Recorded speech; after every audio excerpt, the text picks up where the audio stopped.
Bonjour, dans cette capsule, nous allons voir la méthode pour retrouver le centre d'un cercle. Alors, tout d'abord, il faut revenir sur la définition d'un cercle. Qu'est-ce que c'est qu'un cercle? Eh bien, c'est un ensemble de points qui sont équidistants du centre du cercle.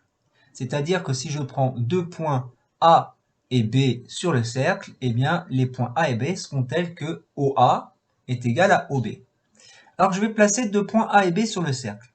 Alors, quels sont les outils à ma disposition? Un outil intersection. Bon, ça c'est pour faire l'intersection entre deux objets géométriques. Bon, ici, j'ai qu'un seul objet, c'est le cercle, donc ça ne va pas convenir.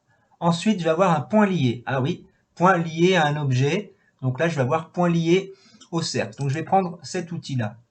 Je vais cliquer sur le cercle. Je construis donc un point A. Je recommence. J'ai donc un point B. Voilà. Donc, je sais que OA est égal à OB. Ça veut dire que le point O est situé sur la médiatrice du segment AB. La médiatrice, comment va-t-on la construire?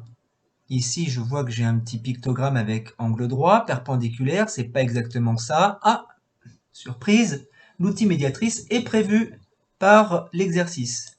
Je prends donc la médiatrice, on me dit cliquez sur le premier point, c'est facile, je clique.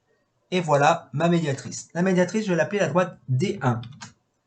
Voilà. Et bien de la même façon, si je prends un troisième point, que je l'appelle par exemple le point D,